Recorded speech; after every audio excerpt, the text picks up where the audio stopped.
Good morning again. I just wanted to take a little time to talk about loader tractor maintenance. Um, my front tire's on the tractor. Air gauge here. You just might have heard the air compressor in the background. The tires on this, right here on the front, have been low on air. This one is particularly low. The other side isn't bad. I haven't checked the front tires in a while. The round hay bales I get, they're about 800-pound bales. The haylage bales are about 1,000 pounds. And every time I use the tractor, I see that, oh, I got a low tire on the front.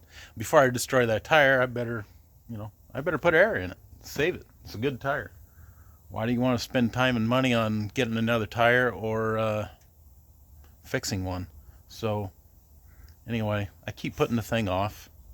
I said, well, I'll get it next time before I feed hay or before I unload the next load of hay. And you know what? I forget. I get over here, shut the tractor off, shut the fuel off, put the can on the exhaust, and I walk away. Throw the netting away. I'm done. So this time I remembered. So let's get some air in this thing. Go around over here. We'll check the tire on this. Let's see what we get. Don't lose the cap. That's right there.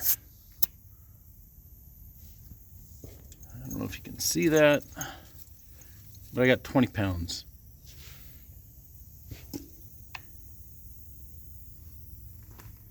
Well, I thought I heard a leak, but it's just my air chuck. So 20 pounds. I like to run 32.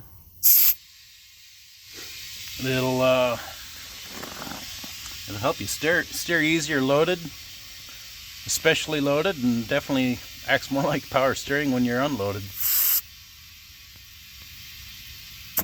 So if this side is 20, I'm going to guess the other side's probably 10. Okay, we got 31.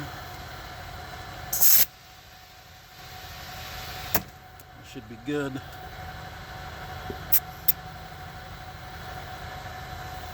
Right on the money, 32. Okay, valve stem cap back on. Helps, if you don't already know it, helps keep the mud and dirt out of it. Keeps it clean so you can air it up next time. Bring the hose over to this side. So what I say, the other side I thought was 20, and I figured this side's probably 10. So let's check it out. Well, let's see, I got 10, 12, 14, I got 16. It's considerably lower for only 4 psi. Oh, there went my valve stem cap. I didn't lose it. Right down there on the ground. Yeah, this thing was about down half a sidewall almost. I only had 4 bales to unload. So got those unloaded, got them tarped. I feed about a bale a week. Holy cow, almost on the money.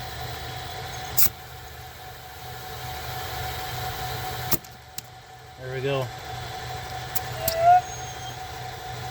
Oh wow, 34. A little over the money.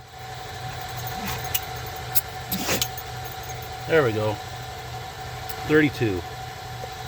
Dumped a little air. Got that taken care of. Shallow's over here behind you, that's sneezing. Say hi, Shallow. Oh yeah, there you are. There's your picture. You see yourself? Huh? Okay. Good dog. Alright, so that's it for loader maintenance today.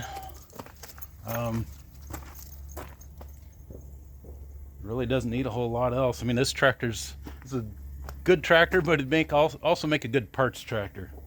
It's got a cracked head, so you can't leave water in it. And the last time I did leave water in it, I left a little bit in the very bottom of the radiator tank, and we had a freeze come through during one winter, and it busted out the bottom of my radiator tank. So I got a big gaping hole. I run this thing with no water.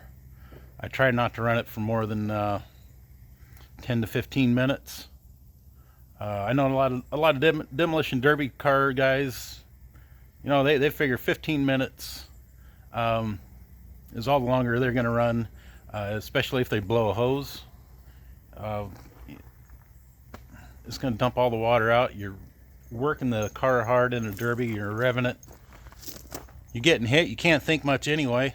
You just want to hit the next guy or get out of the way. So I figure the tractor can run for at least 15 minutes with no water in it.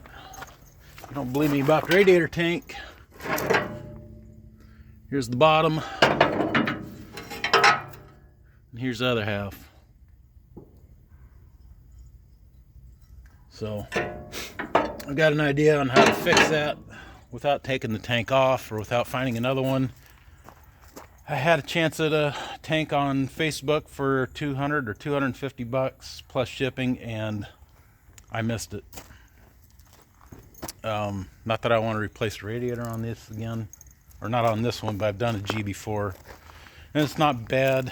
I mean, the tanks are heavy, the whole radiator is heavy, but shoot, I think it's just take the hood off, and then you got 4 nuts. You got one there, one down below, and then you got 2 on the other side. Oh, and I don't know if you can see our bird nest. That one just showed up this spring. It's the first time I've had a, oh, there it is. There's the bird nest. There's no more birds in it. It's the craziest place I've had birds build a nest. Anyway, it's a good running tractor. Like I said, cracked head, at least one head, hole in the radiator. The clutch is weak. The brakes, I think the seal, excuse me, I think the seal on the axle is leaking, so it's getting by and onto the brakes. And during this, I mean, I can have some brakes during the winter, and then during the summer it gets hot, and all of a sudden I have nothing. You just stomp on it and they go nowhere. And on this model, I think this is 1950. This model, I'll get you in here, take a look.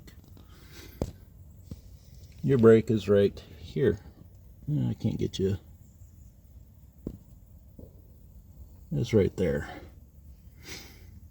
So, as you can see, the drum is wet. And right here on the tire, there's a wet spot from oil dripping. It looks like a big job.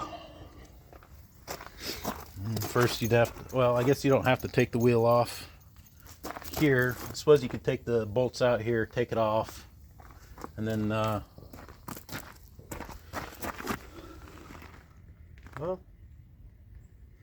if you, looks like if you took that wheel center off, you'd be right there to get at your brakes. So I don't know, maybe it's not that bad after all. As you can see, the tires are loaded with calcium. Here's my valve stem. It's starting to leak pretty good. Starting to eat my rim out. I've contemplated taking, dumping the calcium out. I've got a couple wheel weights I could put on the back of the tractor.